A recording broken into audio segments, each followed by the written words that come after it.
Perfect. So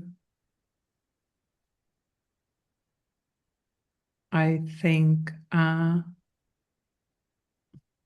yes, I think we are good and we are recording. Probably you got the message, right? So thank you again for being here. I think you both know me, but my name is Valeria Grimberg-Pla, and I am the director of the Institute for the Study of Culture and Society.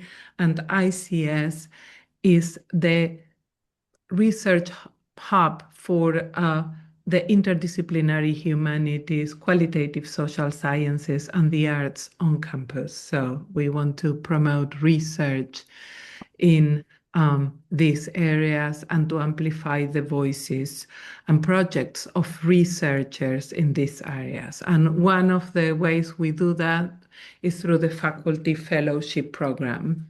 It's the longest running program we have at ICS. ICS was founded 30 years ago in 1996, and this is our longest running program.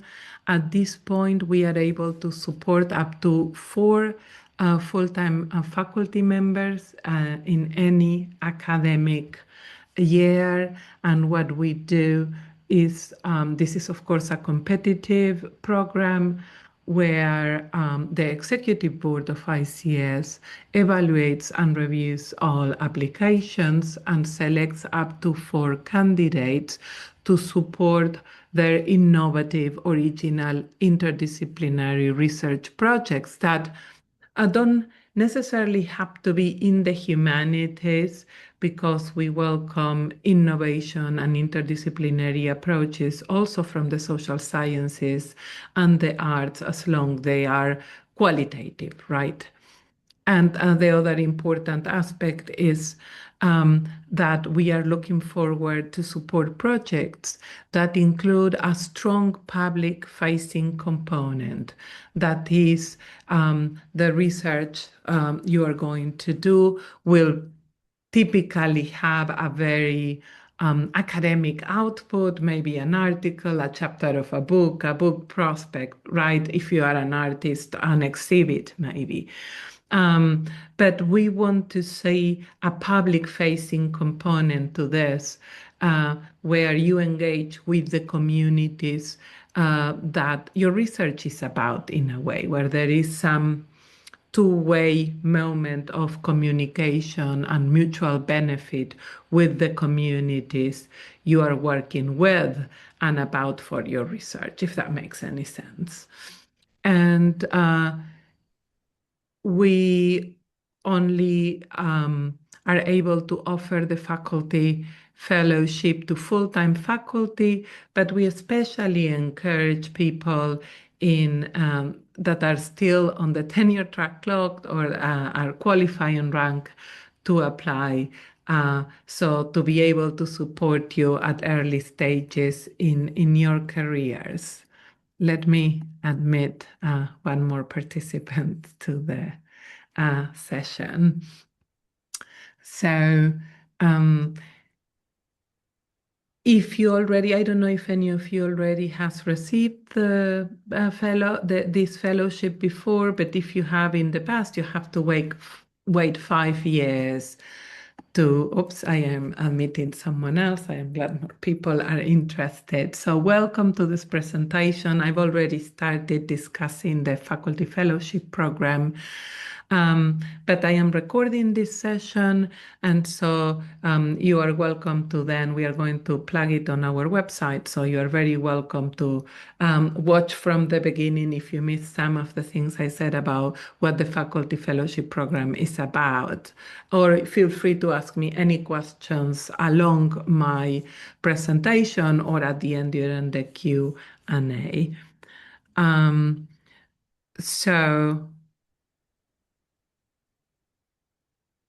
I was talking about, right, who is eligible, and you must have already completed 3 years. So if you're a new faculty member, after you do your 3-year review, you are eligible to apply. And there are some restrictions in terms of applying for the faculty fellowship and also going on FIL. And these restrictions are connected to the fact or are due to the fact that the college needs that they have to protect um, programs that are small and have few faculty. So if faculty are away from 2 years in a row or a year and a half in a row, right, doing the FIL and the fellowship back to back, this may result in a lot of extra work for the other colleagues that are maybe taking on, being graduate coordinator, undergraduate coordinator, or teaching the courses you are not teaching. So pay attention to those restrictions and to build in a gap if you're planning to apply. I hope this makes sense, but if not, I am happy to explain this more in detail. So what are our expectations? We at ICS, of course, want to support your endeavors. And as I was saying at the beginning, we expect you to have a strong public-facing aspect that you're going to share with the communities your research is about, on top of whatever scholarly or more traditionally scholarly outcome you envision. But you also are expected to deliver a public talk during your tenure as a fellow. In the semester, you are a fellow, and we choose to name those public talks and not lectures because that's what they are. They are moments where you have the opportunity to share what you've discovered, you share your reflections, your ideas, your questions with the communities around us in a public place. So we host these talks in libraries, right? Like the Wood County Public Library in town, or the main branch of the public library in Toledo, or Grounds for Thought in downtown BG too. So we are open to different venues where we think they are more inclusive, and where we can bring research to people beyond academia in a language that's understandable, so that society appreciates the value of the research you do, right, and understands the relevance for them as communities of the research you are doing. And the other expectation is that you are willing and able to chat with me for the Big Ideas podcast. That's the podcast we produce at ICS. Maybe you already follow Big Ideas podcast, but if you do not, I invite you to do so. So there again is an opportunity to have a conversation with me where you can amplify your work beyond academia, right? Because, of course, in our academic publications, articles, books, we reach a smaller community, right? The community of scholars in our disciplines, in our fields. But the idea is that in these conversations in the podcast, we can reach anyone, also go beyond the communities local to Bowling Green, right? Because anyone can listen to Big Ideas podcast anywhere. So it's really amplifying the powerful impact you are doing with your research and amplifying the value of the humanities, the arts, and the social sciences for the public good through the podcast. So this is what we do.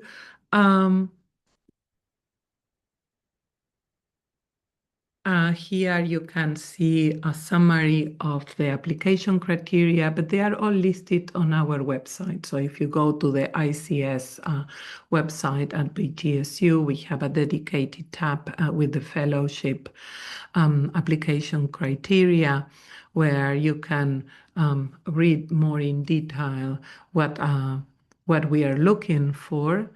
But here you have this summarized version. And so when the executive board looks at your applications, they look that they align with our mission, vision, and principles. Um, and the application form is also available through our website. And so we ask you to use this form to include all the materials.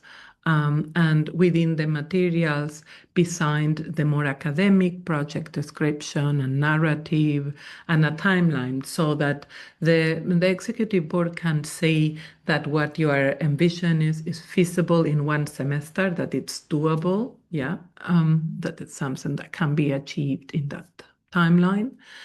And we also would like to hear from you an elevator pitch, a way, how would you frame this in a way that's not jargony and that's appealing and of interest for wider communities beyond academia. And it is important for us, right, also that it's very clearly articulated what's the public-facing outcome of your project and how you are benefiting the communities your research is about, how you are collaborating with them and seeing them as partners in your endeavors rather than as objects of your study, so that we don't go to the communities we work about with an extractivist approach, but rather a collaborative mutual benefit approach. The deadline is in the fall for the next round of applications, and the applications will be reviewed shortly after the deadline by the executive board so that they will reach a decision around Thanksgiving. So you will know before the end of the fall semester for sure if you have been selected for the fellowship.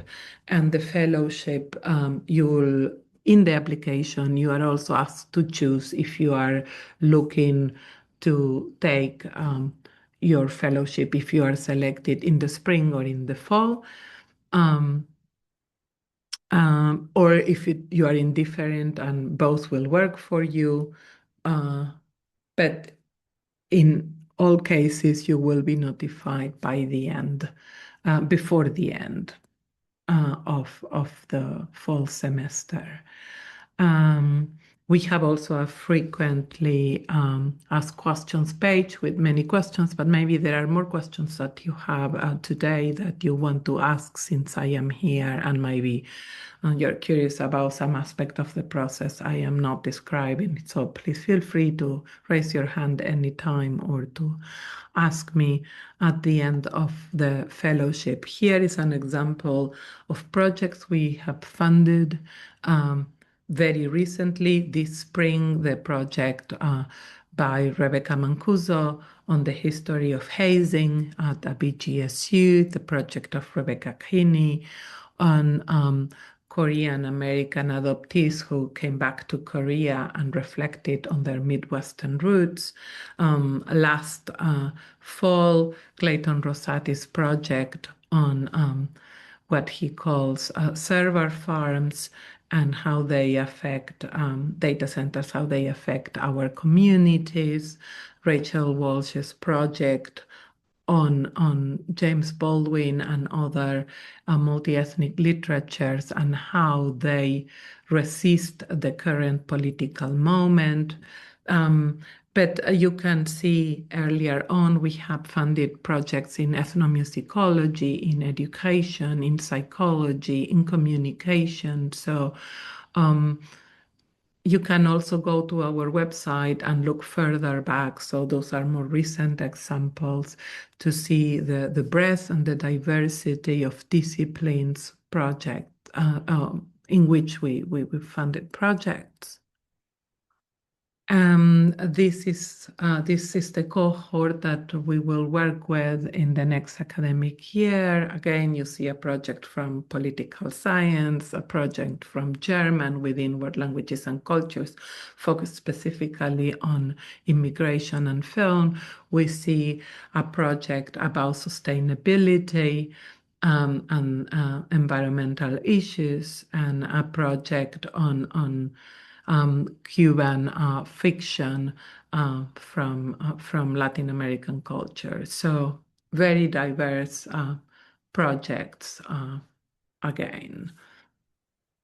One thing that I think I did not mention that's very new, if you're familiar with the fellowship from the past, is that the ICS Faculty Fellowship allows you to devote more time to your research because it comes with a buyout of 2 courses.